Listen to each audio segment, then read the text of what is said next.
N മനമേ കർത്താവിനെ വാഴ്ത്തുക, എൻ്റെ സർവ്വ അന്തരംഗവുമേ അവിടുത്തെ വിശുദ്ധ നാമത്തെ വാഴ്ത്തുക. എൻ മനമേ കർത്താവിനെ വാഴ്ത്തുക, അവിടുത്തെ ഉപകാരങ്ങളൊന്നും മറക്കരുത്. അവൻ നിൻ്റെ സകല പാപങ്ങളും ക്ഷമിക്കുകയും സകല രോഗങ്ങളും സൗഖ്യമാക്കുകയും ചെയ്യുന്നു. സകല പാപവും ക്ഷമിക്കുവാനും സകല രോഗവും സൗഖ്യമാക്കുന്നവനുമായി ജീവിക്കുന്ന ദൈവം യേശുക്രിസ്തു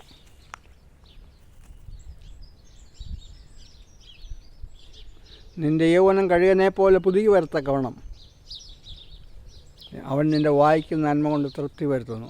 നമ്മളുടെ അനുഗ്രഹങ്ങളെ, നമ്മുടെ ദിവസങ്ങളെ, നമ്മുടെ ആയുസ്സിനെ നിസ്സാരമായിട്ട് എടുക്കരുത്. ഇത് ഓരോ ദിവസവും ദൈവത്തിൻ്റെ ദാനമാണ്.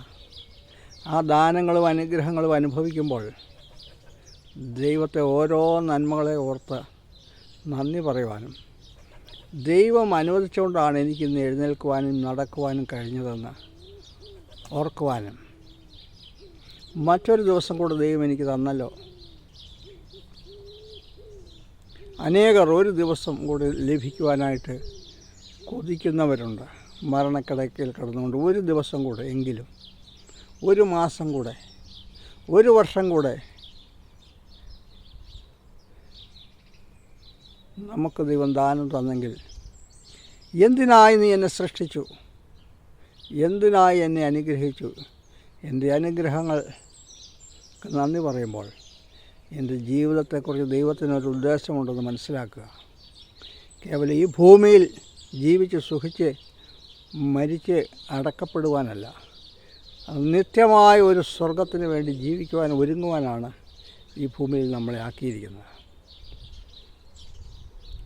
എൻ്റെ ജീവിതം പാഴായി പോകാതിരിക്കുവാൻ, എൻ്റെ ജീവിതം നശിച്ചു പോകാതിരിക്കുവാൻ, ദൈവത്തിന് എന്നെക്കുറിച്ചുള്ള പദ്ധതി എന്തെന്ന് തിരിച്ചറിയുവാൻ ബൈബിൾ വായിക്കുക. ദൈവമേ, അങ്ങയുടെ എന്നെക്കുറിച്ചുള്ള ഉദ്ദേശം എന്തെന്ന് ഗ്രഹിപ്പിക്കണമെന്ന് പ്രാർത്ഥിക്കുക. സത്യത്തോടെ അവനെ അന്വേഷിക്കുക.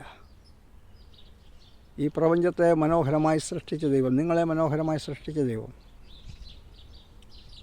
ആ ദൈവത്തിന് നിങ്ങളെക്കുറിച്ചൊരു ഉദ്ദേശമുണ്ട്. ആ ഉദ്ദേശം നിവർത്തിയില്ലെങ്കിൽ ഫലം കായ്ക്കാത്ത വൃക്ഷമെല്ലാം വെട്ടി തീയിലെറിയപ്പെടും. ദൈവത്തിൻ്റെ ഉദ്ദേശം മനസ്സിലാക്കുക. ആ ഉദ്ദേശം മനസ്സിലാക്കി നമ്മുടെ ജീവിതത്തെക്കുറിച്ച് ദൈവത്തിൻ്റെ പദ്ധതി ബൈബിളിലൂടെയും ദൈവത്തിൻ്റെ പരിശുദ്ധാത്മാവും നമുക്ക് വെളിപ്പെടുത്തി തരും. ആ പദ്ധതി പ്രകാരം ദൈവത്തിൻ്റെ ഹിതത്തിനായി ജീവിച്ചാൽ നമ്മുടെ ജീവിതം നിത്യമായ ജീവിതം, നിത്യജീവൻ നമുക്ക് ലഭിക്കുവാനും നിത്യതയിൽ എന്നേക്കുമായ ജീവിതത്തിൽ നമ്മൾ ദുഃഖിക്കാതിരിക്കുവാനും ഇടയാകും. യേശു നിങ്ങളെ അനുഗ്രഹിക്കട്ടെ.